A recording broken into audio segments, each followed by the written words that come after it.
Olá, pessoinhas dorminhocas! Chegamos a mais uma quarta-feira e hoje é dia, sabe do quê? De história nova! Então, eu, Jéssica Jankowski, vou contar uma história de um poeta brasileiro chamado Guimarães Júnior. O poema que eu escolhi transformar em um conto infantil dessa vez é um poema chamado Visita à Casa Paterna. Eu tenho certeza que você vai se divertir muito com essa história. Então, partiu para a história? Guimarães Júnior e Jéssica Jankowski em Visita à Casa Paterna.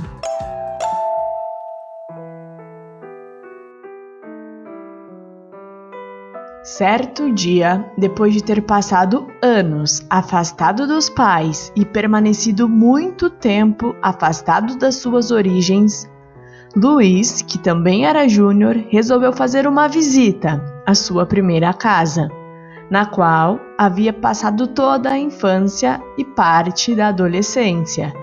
Isto porque parte dele sentia saudades, uma outra sentia curiosidade, e uma outra ainda estava acabando de sair de uma crise da vida adulta, muito parecida com os ventos que sopram forte, chacoalhando todas as estruturas e dando muito medo nos invernos fortes.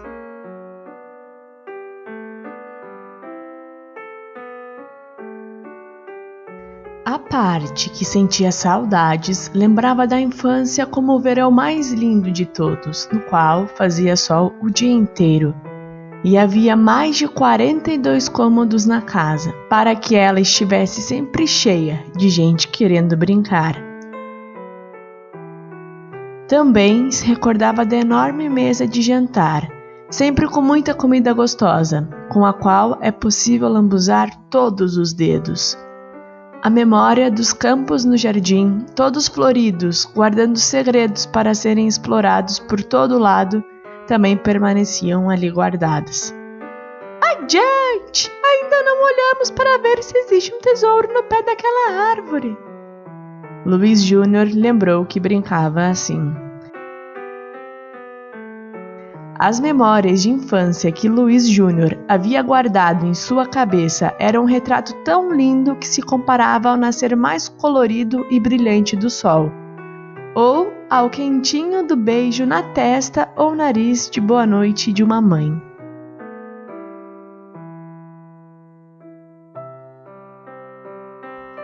Junto dessas memórias, também havia curiosidade de se lembrar o quanto a casa era mágica e enorme.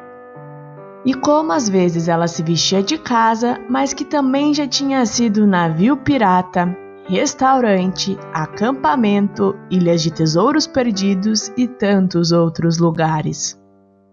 Desta maneira, igualzinho como uma ave que retorna ao ninho antigo, depois do longo e tenebroso inverno, Luiz, que também era júnior, quis voltar para rever a casa do pai, pois também tinha acabado de escapar do seu próprio inverno, e quis se esquentar das lembranças quentinhas que havia guardado do lar no qual tinha nascido e que era o seu primeiro abrigo.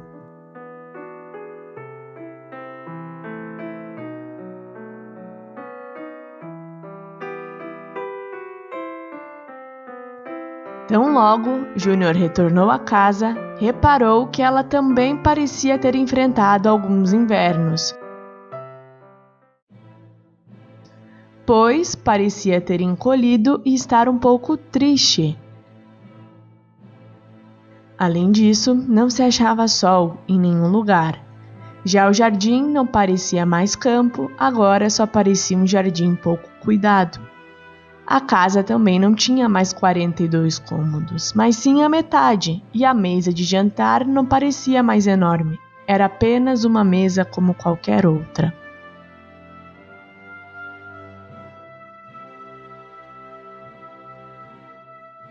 A casa estava vazia, não havia gente querendo brincar, e nem comidas de lambuzar os dedos postas à mesa. Eu não consigo entender o que está acontecendo aqui. Esta parece a minha casa. O endereço é o mesmo.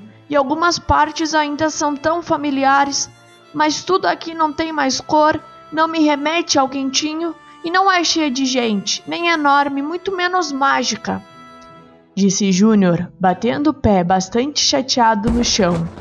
Abum! Berrou um barulho que não era vindo do pé de ninguém.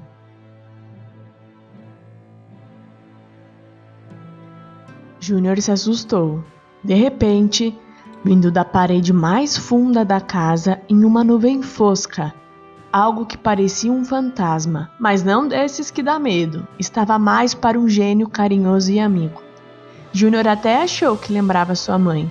Se aproximou, trazendo um pouco de cor e magia por todos os cômodos que caminhava.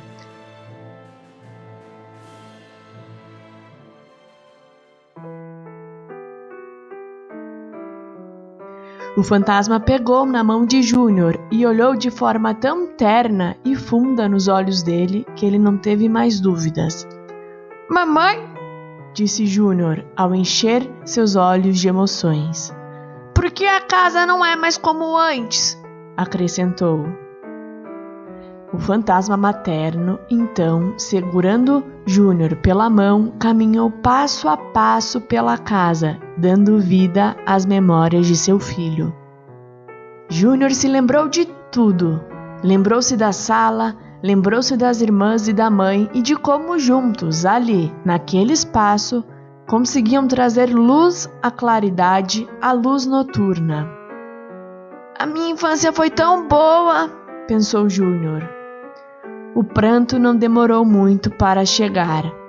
Veio quando Júnior, mais do que ver, tentou sentir as lembranças, como se não fizessem parte do passado e estivessem acontecendo naquele momento.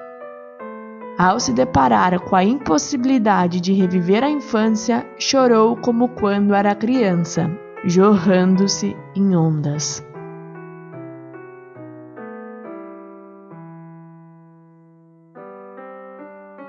Para que existirá esse choro se agora me lembro, e como me lembro, de todo o verão da minha vida que vivi aqui? Júnior continuou andando pela casa, emocionando-se com como as memórias saíam soltas, correndo pelos cômodos e como ele ainda permanecia menino nelas.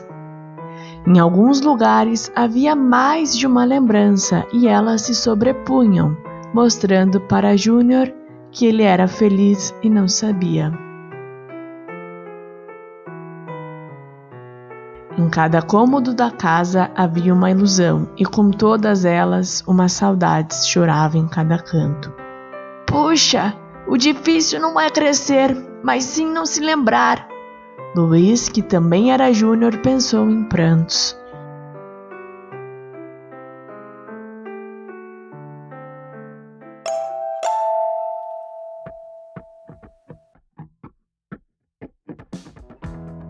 E aí, gostou dessa história? Eu acho que ela é sobre muitas coisas, mas eu acho que ela é principalmente sobre as saudades de ser criança.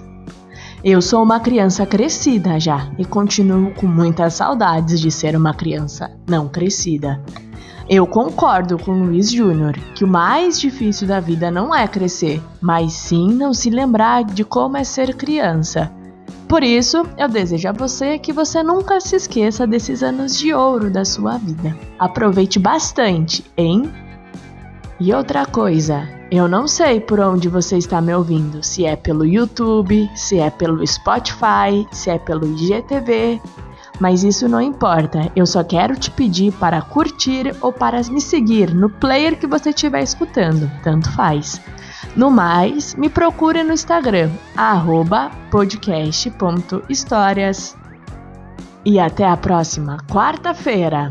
Sabe qual história que ela vai contar? Ei, casacão, não dá spoiler! É a história de um escritor muito conhecido. É uma história de Machado de Assis. Ei, casacão, eu pedi para não dar spoiler. E agora já foi, ó.